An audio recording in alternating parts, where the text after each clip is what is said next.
Bismillahirrahmanirrahim. Assalamualaikum warahmatullahi wabarakatuh. My name is Nurida Febrianta Putri from class Biology D. I'm here to explain a little about the Mughal dynasty until the formation of Bangladesh. I apologize in advance if there are errors in the presence of information or language because actually I'm still in the learning stage. Okay, go ahead about the Mughal dynasty until the formation of Bangladesh. The beginning of the Mughal dynasty in the 17th century, the Islamic world stood on three main pillars, namely the Safavi Empire from Persia, the Mughal Empire from India, and the Ottoman Empire from Turkey. And the Mughal dynasty was the youngest one of the three dynasties. The Mughal dynasty was established from the year 1526 to 1858 Anno Domini, founded by a pilgrim named Shaharuddin Muhammad Babur. The Mughal Empire was the last kingdom in India until the stage of Bangladesh. Dynasties before the Mughal dynasty, the first is the Ghazvi dynasty, established from the year 977 to 1186 Anno Domini.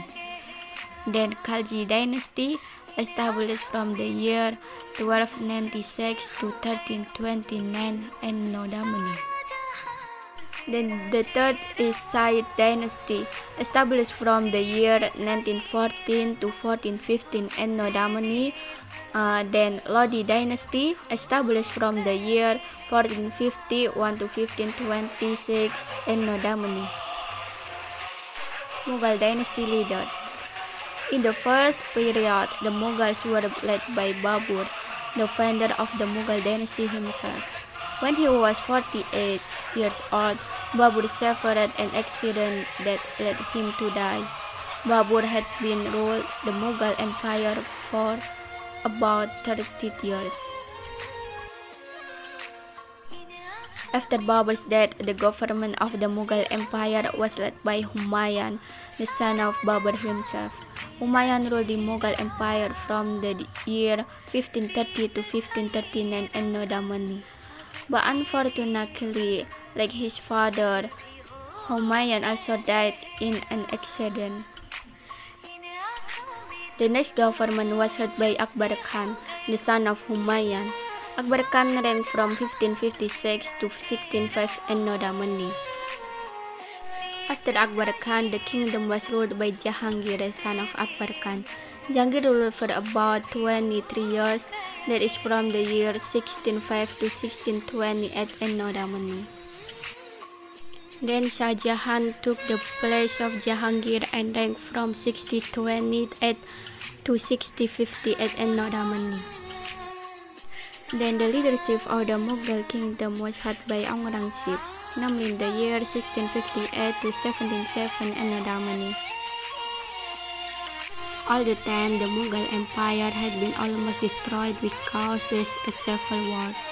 During the leadership of Aurangzeb is also known as the period of returning Islamic sovereignty. Then, after the reign of Aurangzeb, subsequent kings started the decline of the Mughal Empire. The leadership of the Mughal dynasty. The first is Shaharuddin Muhammad Babur from the year 1480 to 1530 Anno Domini. Then Humayun from the year 1530 to 1539 Anno Domini. Then Akbar Shah from the year 1556 to 1605 Anno Domini. Then Jahangir from the year 1605 to 1628 Anno Domini. Then Shah Jahan or First Alamgir from the year 1628 to 1658 Anno Domini. Then Aurangzeb or Second Alamgir from the year 1658 to 1707 Anno Domini. And then Muazzam from the year 1707 to 1712 Anno Domini. And the next is Azim Shah in the year of 1712 Anno Domini. Then Jihandar Shah in the year of 1713 Anno Domini. Then Farrukh Shiar from the year 1723 to 1719 Anno-Domini, and the next Muhammad Shah from the year 1719 to 1748 Anno-Domini, then Ahmad Shah from the year 1748 to 1754 Anno-Domini, then second Al-Maghir from the year 1754 to 1759 Anno-Domini. The next is second Shah Alam from the year 1759 to 1806 Anno-Domini, then second Akbar from the year 1806 to 1837 Anno-Domini, and finally second Bahadur Shah from the year 1837 to 1858 Anno-Domini. And now about greatness of the Mughal dynasty. The first is military, politics, and economics. In the political field, the Mughal dynasty had a policy quite namely by applying tolerance to the entire Mughal dynasty community. The military field, the Mughals had an army that was famous for its strength. And in the field of economics, the Mughal contributed a lot, one of which was to contribute in advancing the agricultural sector and focus more on rice plants, beans, sugarcane, spices, tobacco, and cotton. Then the second is field of the science. In the field of science, the Mughal dynasty had many scientists from outside India come to Mughals just to seek knowledge. Mughal palaces are also a center of cultural activities. And the third is about arts and architecture. Mughals had to be distinctive character in terms of royal arts and architecture.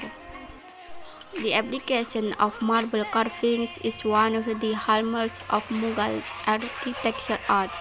Examples of buildings from the famous Mughal dynasty are the Red Fort, palaces, and royal tombs.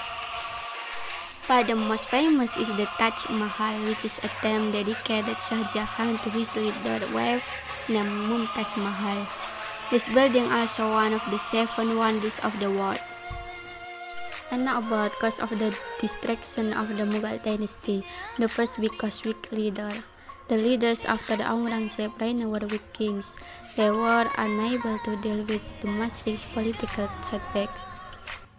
And the second because the occurrence of stagnation of military strength development, which caused the British military to enter coastal areas of the Mughal Empire that could not be monitored. Then because Moran declines and left a luxurious life. And then because Marathas group and Afghan forces captured much of the territory from the Mughals. And finally, the Hindus who conquered the Sadura region. And okay, it is an explanation that I can convey. If there is deficiency, but in the precision of information and language, please forgive it. Wassalamualaikum warahmatullahi wabarakatuh.